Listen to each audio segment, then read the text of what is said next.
पिछले क्लासों में हम लोगों ने देखा था कि रेट ला क्या है और उस पर न्यूमेरिकल जो आए हैं उसको कैसे सॉल्व किया जाएगा। और आज के इस वीडियो में हम लोग ये देखेंगे कि रासायनिक अपक्रिया की कोटि क्या होती है, उसके बारे में चर्चा किया जाएगा और शून्य कोटि की अपक्रिया को पढ़ाया जाएगा। जो यहाँ ये आपका चैप्टर चल रहा है उसका नाम क्या है, केमिकल काइनेटिक्स, और ये क्लास 12 यानी क्लास 12th और नीट के बच्चों के लिए है। तो यहाँ से आप लोग आइए केमिस्ट्री करते हैं हम लोग केमिस्ट्री की, और वो भी किसकी, केमिकल काइनेटिक्स की बात यहाँ पे हम लोग करेंगे। सबसे पहले बच्चों यहाँ पे ये देखिए लिखा गया है ऑर्डर ऑफ रिएक्शन अर्थात रासायनिक अपक्रिया की कोटि। तो सबसे पहले हम लोग यहाँ पे ये समझेंगे रासायनिक अपक्रिया की कोटि क्या होती है, और रासायनिक अपक्रिया की कोटि को बताने के लिए हमको रेट लॉ आना चाहिए, यानी दर का नियम हमको आना चाहिए। तो दर का नियम पहले ही बताया गया था। दर का नियम कहाँ से ज्ञात किया जाता है, एक्सपेरिमेंट से ज्ञात किया जाता है, ठीक है, प्रयोग से ज्ञात किया जाता है। तो आइए यहाँ पे देखते हैं क्या है। यहाँ लिखा है दर के नियम से लिखे गए दर में, दर के नियम से लिखे गए दर में क्रियाकारकों। अच्छा बच्चों यहाँ क्रियाकारकों का मतलब समझिएगा, क्रियाकारक का मतलब क्या हुआ। तो यहाँ पे क्रियाकारक का मतलब दो चीज होगा, या तो आप कहेंगे अभिकारक, अभिकारक, या तो कहेंगे उत्पाद। चाहे अभिकारक हो चाहे उत्पाद हो, दोनों को क्या बोला जाता है, क्रियाकारक। और जनरली इसे बोला जाता है, अभिकारक को ही क्या बोला जाता है, क्रियाकारक बोला जाता है। तो दर के नियम से लिखे गए दर में क्रियाकारकों की सांद्रता, सांद्रता की घातों का योग ही क्या कहलाता है, आपका रासायनिक अपक्रिया की क्या कहलाती है, कोटि कहलाती है। तो बताइए दर के नियम से जो दर लिखा जाएगा और जो उसमें रिएक्टिव स्पीसीज है अभिकारक की, उसके घातों पे जो पावर होता है, मतलब उसकी ऊपर जो पावर होता है, घात होता है, उसी का योग क्या कहलाता है बच्चों, कोटि कहलाता है। जैसे हम लोग समझिए या समझे, यहाँ पे एक रासायनिक अभिक्रिया क्या है आपको दिया गया है, क्या है, A plus B equal to क्या है, प्रोडक्ट है। तो बताना बच्चों A और B क्या है, तो हम लोग यहाँ पे यही समझेंगे A और B क्या है, अभिकारक है, क्या है, अभिकारक है, और प्रोडक्ट कोई बन रहा है, ये एक जनरल अपक्रिया है, ठीक है। इसी के जैसे आप कोई भी अपक्रिया ले सकते हैं। तो ये आपकी क्या है, जनरल अपक्रिया है। तो A क्या हुआ बच्चों, रिएक्टेंट हुआ, अभिकारक हुआ, और B क्या हुआ, B भी अभिकारक है। ये दोनों मिलेंगे तो बताइए क्या बनेगा, प्रोडक्ट बनेगा। और इसके लिए यहां पे रेट लिखा गया है। रेट क्या है, के ए की पावर x और b की पावर क्या है बच्चों, y है। और यहां ये कहां से प्राप्त किया जाता है, तो हम लोग बताएंगे रेट लॉ से, अर्थात या तो बोल सकते हैं एक्सपेरिमेंट यानी कि प्रयोग से ज्ञात किया जाता है। कहां से ज्ञात किया जाएगा बच्चों, प्रयोग से ज्ञात किया जाएगा। तो कोई भी दर लिखा जाए, कोई भी दर लिखा जाए तो वो रेट लॉ से आता है, और रेट लॉ कहां से आता है बच्चों, एक्सपेरिमेंट से आता है। तो यही तो अभी बताया गया कि दर के नियम से लिखे गए दर में क्रियाकारकों की सांद्रताओं के घातों का योग ही क्या कहलाता है, अभिक्रिया की कोटि कहलाती है। और यहाँ पे ये जो रासायनिक अपक्रिया है इसमें जो दर लिखा गया है ये दर है। अब ये बताइए order of reaction with respect to A के रिस्पेक्ट में अपक्रिया की कोटि क्या है, यक्ष कहेंगे। यहाँ पे देख लीजिए ए की पावर क्या है बच्चों, यक्ष है। और order of reaction with respect to B, बताइए क्या है, बी की पावर क्या है, वाई है। तो बताइए बी के रिस्पेक्ट में अपक्रिया की कोटि क्या होगी, वाई होगी, और ए के रिस्पेक्ट में अपक्रिया की कोटि क्या होगी, यक्ष होगी, ठीक है बच्चों। और ये देखिए यहां पे ये बताया गया ए के रिस्पेक्ट में यक्ष है और बी के रिस्पेक्ट में क्या है, वाई है। तो बताइए ओवरऑल ऑर्डर ऑफ रिएक्शन, यानी अभिक्रिया की कुल कोटि क्या होगी, तो ए की घात जो है और बी की घात जो है उसे क्या कर देंगे बच्चों, जोड़ देंगे, तो ओवरऑल यानी कि कुल मिला के पूर्ण अभिक्रिया की दर आपको आ जाएगी x प्लस वाई।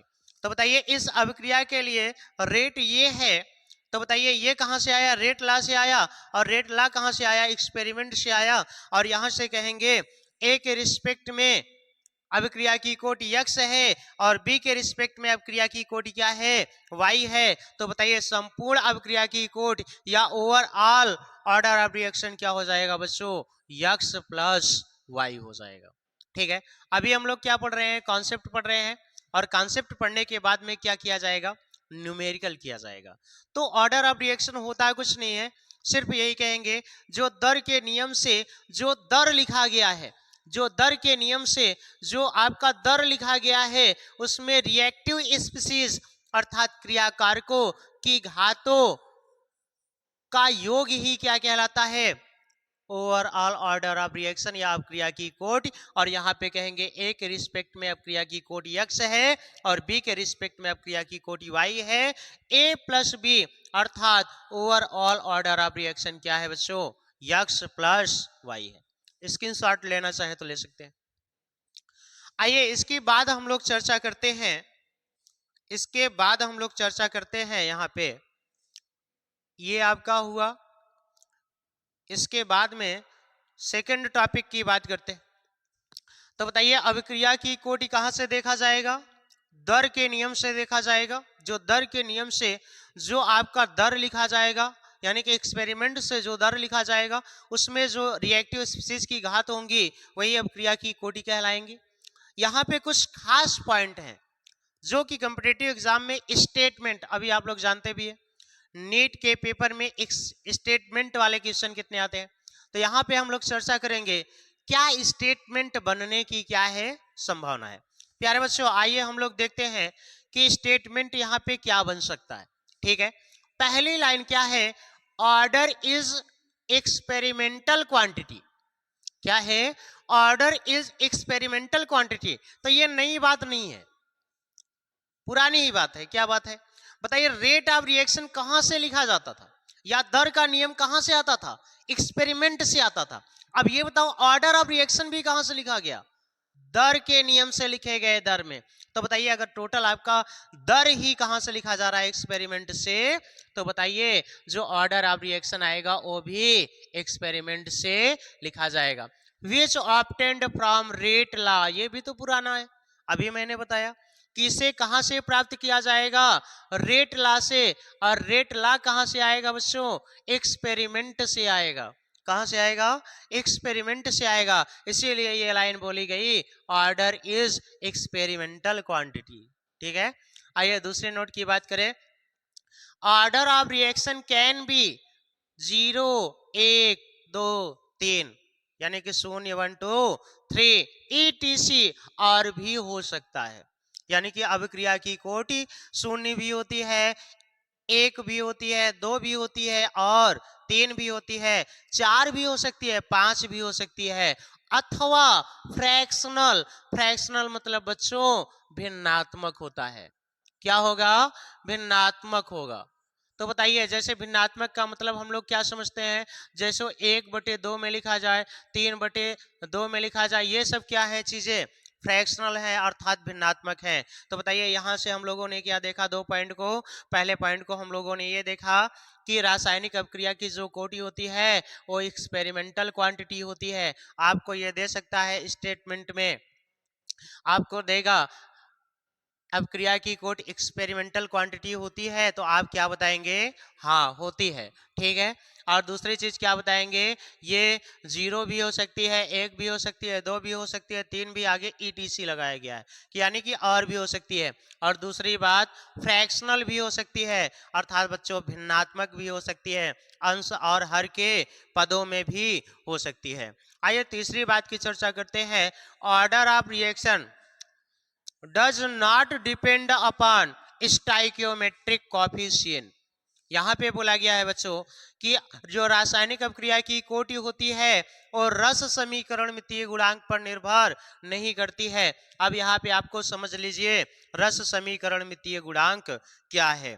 तो यहाँ से बच्चों समझिएगा, जैसे यहाँ पे आपको ये लिख दिया जाए, जैसे अभी आप लोग रिएक्शन देखिए तो 2NH3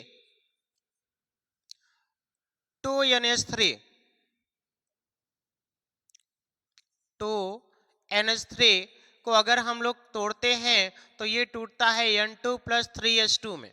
किस में टूटेगा? N2 प्लस 3H2 में टूटेगा। तो बच्चों जो यहां से ये पॉइंट है, ये 2 और यहां से देखिए 3 है, यहां लिखा नहीं गया है फिर भी 1 है। जो ये क्वांटिटी लिखी गई है ये आपकी क्या है? स्टाइकियोमेट्रिक कॉफिशिएंट यानी कि रस समीकरण मिति क्या है बच्चों? गुणांक है। यानी तत्वों को रासायनिक अपक्रिया में तत्वों को बैलेंस करने के लिए जिस अंक का मल्टीप्लाई किया जाता है उसी अंक को क्या बोलते हैं बच्चों? स्टाइकियोमेट्रिक कॉफिशिएंट यानी कि रस समीकरण मितीय गुणांक बोलते हैं। तो यहाँ से 2 है और यहाँ 3 है, ये क्या है बच्चों? रस समीकरण मितीय गुणांक है, स्टाइकियोमेट्रिक कॉफिशिएंट है। अर्थात यहाँ पे ये लाइन का मतलब क्या हुआ कि जो रासायनिक अपक्रिया की कोट होगी वो स्टाइकियोमेट्रिक कॉफिशिएंट पे डिपेंड नहीं करेगी, अर्थात रस समीकरण मितीय गुणांक पर निर्भर नहीं करती है। तो आपकी ये 3 पॉइंट मेन है। रासायनिक अपक्रिया की कोटि में 3 पॉइंट मेन है। क्या? एक्सपेरिमेंटल क्वांटिटी है, ऑर्डर ऑफ रिएक्शन, और ऑब्टेंड कहाँ से किया जाता है, प्राप्त कहाँ से किया जाता है? तो कहेंगे रेट लॉ से प्राप्त किया जाता है। और बताइए रेट लॉ कहाँ से प्राप्त किया जाएगा? एक्सपेरिमेंट से किया जाएगा। और ऑर्डर ऑफ रिएक्शन इतना हो सकता है या तो फ्रैक्शनल हो सकता है अर्थात भिन्नात्मक हो सकता है, और ऑर्डर ऑफ रिएक्शन डिपेंड नहीं करता है रस समीकरण मितीय गुणांक पे। तो बच्चों हम लोगों ने यहाँ पे ये देखा। अब इसके बाद में देखिएगा बच्चों, आपको लिखा है शून्य कोट की अपक्रिया। अभी बोला गया ना कि रासायनिक अपक्रिया की कोटि क्या हो सकती है? शून्य भी हो सकती है, 1 भी हो सकती है। तो आपके नीट और क्लास 12 की सिलेबस में शून्य कोट की अपक्रिया है, फर्स्ट ऑर्डर की रिएक्शन है, और क्या है? सेकंड ऑर्डर की क्या है? रिएक्शन है। तो आइए यहां से देखते हैं फर्स्ट ऑर्डर की रिएक्शन किसे कहते हैं। ठीक है, सॉरी, शून्य कोट की अभिक्रिया किसे कहते हैं, अर्थात जीरो ऑर्डर रिएक्शन क्या है। ठीक है, अच्छा शून्य का मतलब क्या होता है? जीरो। अब ये बताइए किसी की घात जीरो हो, अब ये बताइए कहां से आएगा? एक्सपेरिमेंट यानी रेट लॉ से ऑर्डर ऑफ रिएक्शन आता है। और किसी की घात क्या हो? शून्य हो, तो बताइए उसका मान क्या होता है बच्चों? 1 होता है। ठीक है, अब यहां से आइए चर्चा करते हैं। कंसीडर यानी कि मान लिया गया, R equal to product. R क्या है? तो आर को हम लोग यहां पे कहेंगे ये रिएक्टेंट है। क्या है? रिएक्टेंट है। रिएक्टेंट मतलब होता है अभिकारक जो रासायनिक अभिक्रिया में भाग लेता है। तो बताइए R इक्वल टू प्रोडक्ट, इस अभिक्रिया के लिए एक्सपेरिमेंट से ज्ञात किया गया कि रेट जो है आपका ये है, और एक्सपेरिमेंट से ज्ञात करके लिख दिया जाए वही क्या है बच्चों? रेट लॉ है। और बताइए शून्य कोट की अभिक्रिया, तो बताइए कोटि क्या थी? सांद्रता की जो पावर थी वही क्या थी बच्चों? कोटि थी। बताइए रेट बराबर के ए की पावर क्या है? 0। तो बताइए ए की पावर 0 है, रेट लॉ से अभिक्रिया की कोटि आती है, तो यहां से बताइए शून्य है, तो बताइए ऑर्डर ऑफ रिएक्शन क्या है? शून्य है। और किसी की घात 0 हो तो बताइए क्या होता है? उसका मान 1 होता है। तो रेट किसके बराबर हो जाएगा? के बराबर हो जाएगा। रेट के बराबर हो जाएगा। और के क्या है बच्चों? रेट कांस्टेंट है। तो बताइए शून्य कोटि की अभिक्रिया के लिए रेट क्या होता है? कांस्टेंट होता है। अब यहां से आपकी डिफिनेशन मिलेगी शून्य कोटि की अभिक्रिया किसे कहते हैं। तो आप यही कहेंगे rate of reaction does not depend upon concentration, अर्थात शून्य कोटि की अभिक्रिया के लिए रेट ऑफ रिएक्शन रासायनिक अभिक्रिया की दर कंसंट्रेशन यानी कि सांद्रता पर निर्भर नहीं करती है। तो यहां से डिफिनेशन आपकी क्या बन जाएगी? वह रासायनिक अभिक्रिया जिसमें अभिक्रिया की दर सांद्रता पर निर्भर नहीं करती उसे क्या कहते हैं? शून्य कोटि की अभिक्रिया कहते हैं। क्या कहेंगे बच्चों? आएगा यानी रेट ऑफ रिएक्शन जो है कंसंट्रेशन पे डिपेंड नहीं करता है। कभी कभी ये भी क्वेश्चन दे दिया जाता है आपको कि वह कौन सी रासायनिक अभिक्रिया है जिसमें अभिक्रिया की दर सांद्रता पर निर्भर नहीं करती। तो प्यारे बच्चों क्या बताएंगे, वो शून्य कोट की अभिक्रिया है। अब यहां से क्या किया जाएगा, अब ये बताइए dx बटे dt बराबर के, dx बटे dt क्या है बच्चों, तो यहां से ये देखिएगा ये क्या है, differential rate law for zero order. क्या है बच्चों, differential rate law for zero order. अब यहां पे बताना, ये जैसे थोड़ी देर के लिए ये रासायनिक अभिक्रिया यहाँ पे लिखी गई है, आर इक्वल टू प्रोडक्ट, यहां भी आर इक्वल टू प्रोडक्ट। अब ये बताइए T1 बराबर जीरो माना गया है, T1 बराबर क्या माना गया बच्चों, जीरो माना गया है। अब यहां से बताइए T1 बराबर जीरो है, तो बताइए ए क्या है, तो हम बताएंगे, आप जानिए इनिशियल कंसंट्रेशन है। क्या है बच्चों, इनिशियल कंसंट्रेशन अर्थात प्रारंभिक सांद्रता क्या है, ए है। अच्छा ये बताना, जब रासायनिक अभिक्रिया स्टार्ट नहीं हुई होगी तो बताइए प्रोडक्ट का अमाउंट कितना होगा बच्चों, जीरो होगा। जब रासायनिक अभिक्रिया स्टार्ट नहीं हुई होगी तो बताइए यहां से प्रोडक्ट का अमाउंट क्या होगा, जीरो होगा। अब ये बताया गया T1 से T2 समय हो गया, अर्थात कुछ समय क्या हो गया, व्यतीत हो गया, तो मान लिया गया यक्स प्रोडक्ट बना। क्या बना, यक्स प्रोडक्ट बना। तो बताइए शेष अमाउंट कितना बचेगा, भाई जितना बना इनिशियल कंसंट्रेशन में से घटा दो, तो बताइए क्या बचेगा, a माइनस यक्स। तो बताइए टी समय पश्चात T2 समय में रिएक्टेंट का अमाउंट कितना बचा, a माइनस यक्स, प्रोडक्ट कितना बना, यक्स बन गया। ठीक है बच्चों, यहां से देखिए तो बताइए समय के रिस्पेक्ट में क्या घट रहा है, क्या बढ़ रहा है बच्चों, यहां से यानी यक्स बढ़ रहा है, ए क्या हो रहा है बच्चों, घट रहा है। यक्स क्या है, प्रोडक्ट का अमाउंट है, ए क्या है, रिएक्टेंट की इनिशियल कंसंट्रेशन अर्थात बोल सकते हैं प्रारंभिक सांद्रता। अब क्या करिए, इसको यहां पे जब इसका इंटीग्रेशन जब किया गया तो यहां पे आपको क्या करेंगे, इसको इस पक्ष में ले जाएंगे, तो बताइए क्या हो जाएगा, dx के dt, dt को इस पक्ष में ले जाएंगे और dx का क्या होगा, इंटीग्रेशन यक्स होगा, और यहां से क्या होगा, k क्या है, कांस्टेंट है, इसे बाहर निकाल लिया जाएगा और dt का क्या होगा बच्चों, t होगा। और जैसे ही इंटीग्रेशन करेंगे तो इंटीग्रेशनल कांस्टेंट भी आता है यहाँ पे, वो क्या है, c। अब क्या किया हमने, यहां बताइए T1 पे क्या है, जीरो है, T1 जीरो सेकेंड, अर्थात जब रासायनिक अभिक्रिया स्टार्ट नहीं हुई है, और T1 बराबर जीरो पे यक्स का मान क्या है, प्रोडक्ट की मात्रा क्या है बच्चों, जीरो है। अब इसका मान इसमें रख दीजिए, तो आप जब देखेंगे तो C इक्वल टू क्या आ जाएगा बच्चों, जीरो आ जाएगा, यानी इंटीग्रेशनल कांस्टेंट का मान क्या हो जाएगा, जीरो हो जाएगा। यहां से आपका नेट रिजल्ट क्या आएगा, यक्स बराबर KT। याद रखिएगा, इसे रिमेंबर कर लीजिए, यानी कि इसे याद कर लीजिएगा, यही आपसे इसी पे क्वेश्चन पुटअप करता है। और बोर्ड का क्वेश्चन हो चाहे नीट का क्वेश्चन हो, जीरो ऑर्डर और फर्स्ट ऑर्डर की रिएक्शन पे न्यूमेरिकल ना आए, ऐसा हो नहीं सकता है। अंसाल उठा के देखिएगा, बोर्ड में भी प्रत्येक ईयर जीरो ऑर्डर या फर्स्ट ऑर्डर पे पूछा गया है, और आपके कॉम्पिटिटिव एग्जाम यानी कि नीट में भी आपका ये क्वेश्चन पुटअप किया गया है। तो नेट रिजल्ट यहां से आप लोग यही रखेंगे याद कि यक्स बराबर क्या है, KT है, यक्स क्या है बच्चों, तो आप कहेंगे प्रोडक्ट की मात्रा है यक्स, और K क्या है, रेट कांस्टेंट है, और T क्या है, अर्थात T समय पश्चात प्रोडक्ट की मात्रा। ठीक है, आइए उसके बाद हम चर्चा करते हैं क्या है। जैसे हम कहें, अब ये बताना बच्चों, ये आपके पास में रिएक्शन मौजूद थी, क्या थी, मौजूद थी, और ये बताओ T1 बराबर जीरो माना, तो A क्या है, इनिशियल कंसंट्रेशन। आप इसी को एनसीईआरटी ने जो दिया है R नॉट भी लिख सकते हैं, क्या लिख सकते हैं बच्चों, R नॉट भी इसे लिख सकते हैं, इस चीज को आप R नॉट भी लिख सकते हैं। यहां से देखिए, इस चीज को आप लोग R नॉट भी लिख सकते हैं। R क्या है, रिएक्टेंट है, जीरो क्या है, यानी कि जब रासायनिक अभिक्रिया स्टार्ट नहीं है, अर्थात T बराबर जीरो। अच्छा, T बराबर जीरो पे ये इसके बराबर हम लोग लिख सकते हैं, आपके एनसीईआरटी में यही दिया गया है। ठीक है, आपके एनसीईआरटी में यही दिया गया है। तो बताइए यहां से A बराबर क्या है, ये T बराबर जीरो पे इनिशियल कंसंट्रेशन A है। क्या बताइए, जब रासायनिक अभिक्रिया स्टार्ट नहीं हुई होगी तो क्या कोई भी प्रोडक्ट बनेगा, क्या नहीं बनेगा, तो प्रोडक्ट का अमाउंट क्या लिखा जाएगा बच्चों, जीरो लिखा जाएगा। अर्थात रासायनिक अपक्रिया भी स्टार्ट नहीं हुई है। दूसरी बात, रासायनिक अपक्रिया जैसे ही कुछ टाइम हो जाएगा स्टार्ट हुए, 10 second, 20 second, 50 second, 1 minute, 2 minute, वैसे ही कुछ प्रोडक्ट की मात्रा बन जाएगी। क्या बन जाएगी बच्चों? प्रोडक्ट की मात्रा क्या हो जाएगी? बन जाएगी। और बताइए टी समय पश्चात अगर यक्स प्रोडक्ट बना तो बताइए रिएक्टेंट की कितनी अमाउंट बचेगी? इनिशियल कंसंट्रेशन में से जितना प्रोडक्ट बना है उतने को क्या करिए?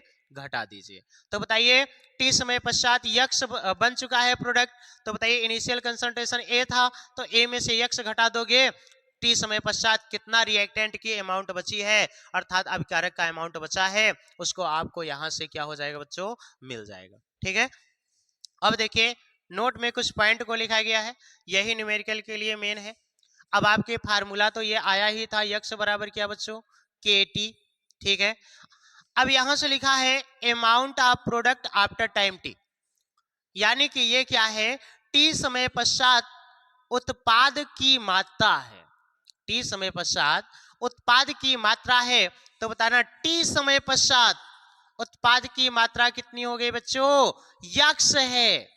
टी समय, यहां रिएक्शन में देखिएगा, टी समय पश्चात उत्पाद की मात्रा यक्स है, तो यक्स बराबर बच्चों अभी डेरिवेशन किए हैं, क्या होता है? केटी। अब रिएक्शन कैसे पूछेगा? आपको रासायनिक अपक्रिया देगा, इनिशियल कंसंट्रेशन देगा, के का मान देगा और कहेगा 20 सेकेंड पश्चात उत्पाद की मात्रा बताओ, तो जो के का मान दिया हो उसमें टी का क्या कर दोगे? मल्टीप्लाई, अर्थात 20 का मल्टीप्लाई कर दोगे। जैसे आपसे दे दिया यदि शून्य कोट की अपक्रिया में दर स्थिरांक का मान 2.3 इंटू 10 के घाते -3 है, तो 20 सेकेंड पश्चात उत्पाद की मात्रा बताइए, तो 20 सेकेंड पश्चात के का मान तो अभी दिया ही है, दोनों को क्या कर दोगे? मल्टीप्लाई कर दोगे, तो अमाउंट ऑफ प्रोडक्ट आ जाएगा 20 सेकेंड पश्चात। यहां क्या है? Amount of reactant after time T, अर्थात टी समय पश्चात कितना अमाउंट बचेगा किसका? रिएक्टेंट का बच्चों। तो बताइए टी समय पश्चात कितना रिएक्टेंट का अमाउंट बचा है? देख लीजिए यहाँ पे a माइनस यक्स क्या है? शेष बचा है। तो बताइए a माइनस यक्स और यक्स बराबर के टी, अभी डेरिवेशन किए हैं तो a माइनस के टी। तो प्यारे बच्चों यहां से हम लोग ये समझे हैं कि अगर शून्य कोट की अपक्रिया हो, टी समय पश्चात प्रोडक्ट का अमाउंट कितना बचेगा और टी समय पश्चात रिएक्टेंट का अमाउंट क्या है? कितना बचेगा। तो बताइए टी समय पश्चात प्रोडक्ट का अमाउंट कितना बचेगा? के टी, और टी समय पश्चात रिएक्टेंट का अमाउंट कितना बचेगा? ए माइनस के टी। ठीक है, ए माइनस के टी। सुनिए, इनिशियल कंसंट्रेशन को एनसीईआरटी ने आर नॉट माना है और टी समय पश्चात जो रिएक्टेंट का कंसंट्रेशन है आर टी माना है। गौर से समझ लीजिएगा, कहीं कहीं आर टी माना है, कहीं कहीं क्या है बच्चों? आर ही माना है। तो आपको कहीं आर टी आ जाए, कहीं आर आ जाए, या ए माइनस एक्स आ जाए, तीनों को एक ही समझेंगे। ठीक है, तो ये चीज है। आइए उसके बाद चर्चा करते हैं। अब जैसे ही रासायनिक अपक्रिया हो जाएगी, शून्य कोट की अपक्रिया को हम लोगों ने अभी देखा, इसके बाद क्या देखा जाएगा? अर्ध आयु काल, हाफ लाइफ टाइम। जैसे बच्चों हम लोगों को कहा जाए हम लोगों का लाइफ स्पैन, जीवन काल कितना होता है? तो यही है 100 वर्ष। ठीक है, हम लोगों का जीवन काल कितना होता है बच्चों? 100 वर्ष होता है। अब ये बताइए आधी जिंदगी, हाफ लाइफ टाइम हम लोगों की क्या है? तो यही कहेंगे 50 वर्ष, है कि नहीं? अगर कोई रासायनिक अपक्रिया 100 घंटे में पूरी होती है, 100 घंटे में अगर हम मान लीजिए थोड़ी देर के लिए रिएक्टेंट अभिकारक की मात्रा मान ले 100 है, 100 मोल है, क्या है? 100 मोल है। सांद्रता, वैसे भी सांद्रता को कैसे डिनोट करेंगे? तो यहां से बातों को समझिएगा, सांद्रता को कैपिटल एम है, यानी मोलरता 100 है। जिस टाइम में रिएक्टेंट की मात्रा 50 एम बन जाए, यानी आधी हो जाए, उसी टाइम को क्या कहते हैं बच्चों? अर्धायु काल कहते हैं।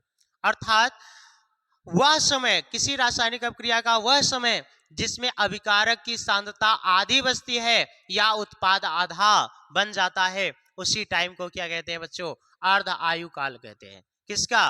रासायनिक अपक्रिया इस है, अर्थात 100 कैपिटल एम से 50 कैपिटल एम आ जाए। एम का मतलब है मोलरता, मोलरता यानी कि सांद्रता। अगर 100 ये मोल पर लीटर से 50 मोल पर लीटर आ जाए तो बताइए अमाउंट क्या हो गया बच्चों? आधा हो गया।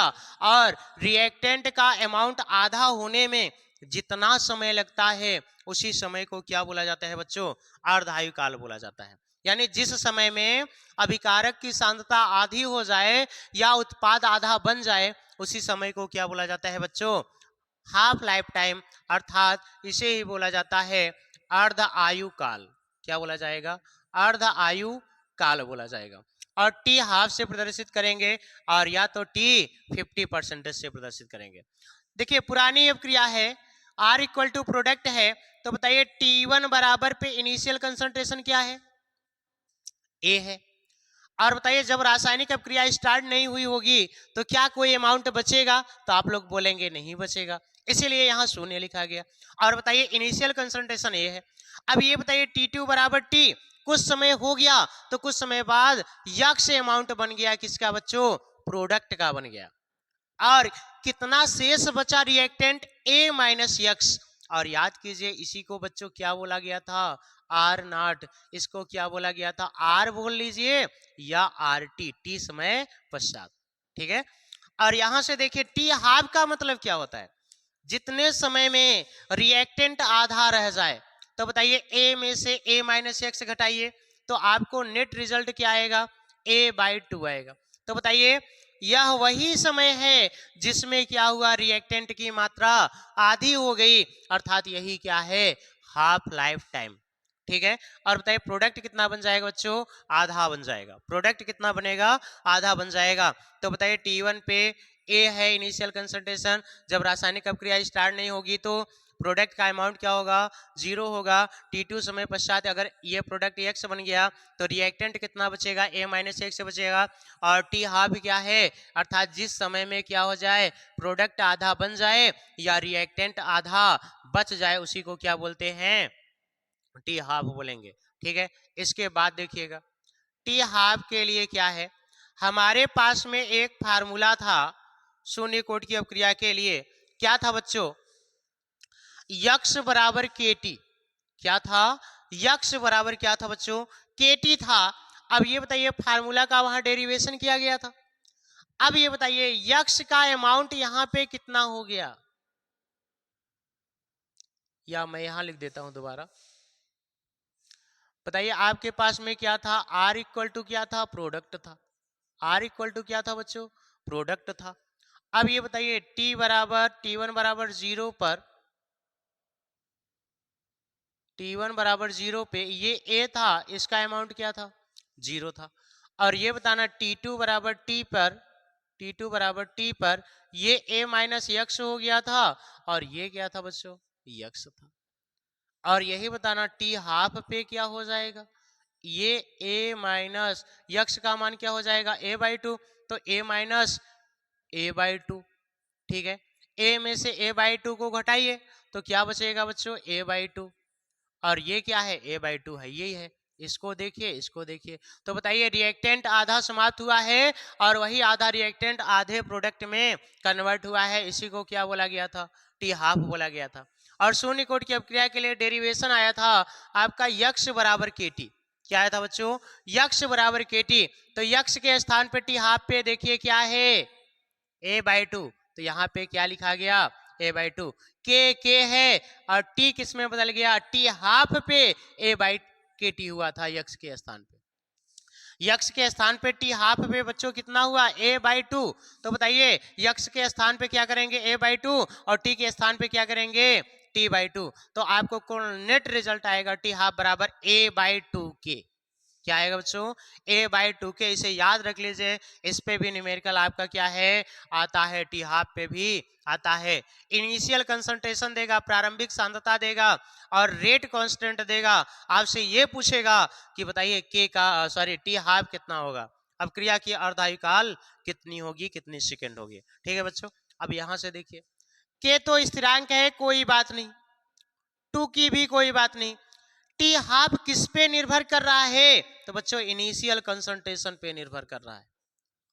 ए क्या है, इनिशियल कंसंट्रेशन अर्थात प्रारंभिक सांद्रता। तो यहां से बच्चों बताना टी हाफ किस पे निर्भर कर रहा है, ए पर, इनिशियल कंसंट्रेशन अर्थात प्रारंभिक सांद्रता को बढ़ा दीजिए तो अर्धायुकाल भी बढ़ने लगेगा, और प्रारंभिक सांद्रता को घटा दीजिए तो अर्धायुकाल भी क्या होगा बच्चों, घटने लगेगा। ये आपका क्या है, टी हाफ और ए में क्या है बच्चों, रिलेशन है। इसके बाद में देखिए थोड़ा सा ग्राफ, यहाँ पे ग्राफ कैसे ज्ञात करेंगे, थोड़ी देर के लिए मैंने आपको यहाँ पे बताया क्या था। ए क्या है बच्चों, इनिशियल कंसंट्रेशन है, इसी को आप आर नॉट भी लिख सकते हैं, ठीक है। और बताइए ये टी बराबर 0 पे था, ये आपका क्या था, ये पूरा टी बराबर 0 पे था, अर्थात ये घटना हम लोगों ने देखा था टी बराबर क्या, जब 0 था। और यही a माइनस यक्स हो गया था जब t बराबर t आया था। क्या आया था बच्चों, t बराबर क्या आया था, ये t1 था, ये t2 था। तो बताइए ये 0 हो गया था, इसी को हम क्या बोल सकते हैं, RT। ये एनसीईआरटी का ग्राफ है, इसीलिए यहां से देखेंगे a के स्थान पे हम लोग क्या लिख सकते हैं, R not, a minus x के स्थान पे क्या लिख सकते हैं बच्चों, RT लिख सकते हैं। तो बताइए अब जहां जहां भी a आ जाए तो R नॉट समझिएगा, और कहीं भी a माइनस एक्स आ जाए तो RT समझ सकते हैं, ठीक है, कहीं लिख लीजिए। अब ये बताइए क्या आया था यहाँ पे, RT, R क्या है, रिएक्टेंट, R का मतलब क्या समझेंगे, रिएक्टेंट, रिएक्टेंट मतलब क्या समझेंगे, अभिकारक, ठीक है बच्चों, अभिकारक को समझेंगे। तो R क्या है, T समय पश्चात अभिकारक की मात्रा कितनी बची थी, गौर से देखिए, a माइनस एक्स, T समय पश्चात अभिकारक की मात्रा कितनी बची थी, a माइनस एक्स, यही क्या है, RT। तो बताइए a माइनस एक्स, RT के स्थान पे क्या लिख सकते हैं बच्चों, a माइनस एक्स लिख सकते हैं, ठीक है। यहां से देख लीजिए T समय पश्चात रिएक्टेंट की अमाउंट अभी बताया गया था a माइनस एक्स है, तो बताइए RT के स्थान पे a माइनस एक्स, और यक्स बराबर प्यारे बच्चों क्या होता है, KT होता है। तो बताइए यक्स के स्थान पे क्या लिख देंगे, KT। क्या इस जो ऊपर लिखा है इसको इस रूप में लिख सकते हैं क्या, तो आप कहेंगे हाँ लिख सकते हैं, क्योंकि थोड़ा आगे पीछे किया गया है। और यहां से देखना y की तुलना इससे कर दीजिए, यानी कि y बराबर यम यक्स प्लस c से क्या कर दीजिए बच्चों, तुलना कर देंगे, तो y बराबर आ जाएगा RT, ये RT, और यम बराबर आ जाएगा माइनस के, और t बराबर x बराबर आ जाएगा t, और c बराबर आ जाएगा r नॉट आ जाएगा। यहां से प्यारे बच्चों देखिएगा एक ग्राफ दिया गया है, इस साइड में x अक्ष पे क्या लिया गया है, टाइम को लिया गया है, r अक्ष पे क्या लिया गया है, सांद्रता को लिया गया है, y अक्ष पे सांद्रता को लिया गया है, किसको लिया गया बच्चों, सांद्रता को लिया गया है, ठीक है, यानी कि कंसंट्रेशन को लिया गया है आपको y अक्ष पे, यहाँ पे क्या है, सांद्रता है। अच्छा ऊपर जैसे ही बढ़ेंगे सांद्रता इंक्रीज करेगी, इस साइड में बढ़ेंगे तो क्या होगी, टाइम इंक्रीज करेगा। और यहां से बातों को समझिएगा, सी क्या है, इंटरसेप्ट है, सी क्या है, इंटरसेप्ट है। तो बताइए सी के स्थान पे आर नाट है, और आर नाट को आप लोग क्या लिख सकते हैं बच्चों, ए लिख सकते हैं, आर नाट बराबर क्या है, ए है। तो ऊपर उठा, और यहां से देखना स्लोप नीचे है, तो ये स्लोप माइनस है, तो ये कहाँ आएगा बच्चों, नीचे आएगा। अगर कहीं ये स्लोप क्या होता बच्चों, प्लस होता, तो ये ऊपर जाता, स्लोप अगर प्लस होता तो ये ऊपर जाता। अब ये बताना माइनस है, तो ये स्लोप कहाँ आ जाएगा बच्चों, नीचे आएगा, और जब नीचे आएगा यहां से मिल जाएगा, अर्थात क्या हो गया, ये पूरा क्या हो गया, समाप्त हो गया। नीचे आता, ऊपर जाएंगे तो क्या है, रिएक्टेंट की सांद्रता को लिखा गया है, और जैसे जैसे ये नीचे आएंगे तो बताइए जैसे यहाँ पहुंचेगा तो बताइए रिएक्टेंट का अमाउंट क्या हो गया, समाप्त हो गया, अर्थात रिएक्टेंट टोटल किस में बदल गया, प्रोडक्ट में बदल गया, और जब प्रोडक्ट में बदल गया तो रिएक्शन इज क्या कहेंगे, कंप्लीटेड, यानी कि रासायनिक अभिक्रिया क्या हो गई, कंप्लीट हो गई। यहां से देखिए इसके एग्जाम्पल क्या क्या आएंगे, जो शून्य कोट क्या कहेंगे, जो सांद्रता की घात 1 होगा, तो याद रखिएगा अमोनिया का क्या आएगा, डीकंपोजिशन आएगा, ठीक है, डिकम्पोज होगी अमोनिया, अपने इसमें टूटेगी। ये क्या है, शून्य कोट की अपक्रिया है, इसको ऐसे ही याद रख लीजिएगा। और HI का विघटन भी आएगा और सम एंजाइम कैटालिटिक रिएक्शन, यानी कि ये अभिक्रियाएं आपकी किस में आएंगी, शून्य कोट की अपक्रिया में आएगी। ये आपकी क्या है, शून्य कोट की अपक्रिया है, इसे कहीं स्क्रीनशॉट वगैरह ले लीजिए। ठीक है, तो बताइए क्या कहेंगे, अमोनिया का विघटन, HI का विघटन और कुछ एंजाइम कैटालिटिक रिएक्शन किस में आएंगी, शून्य कोट की अपक्रिया में आएंगी। प्यारे बच्चों, अगर ये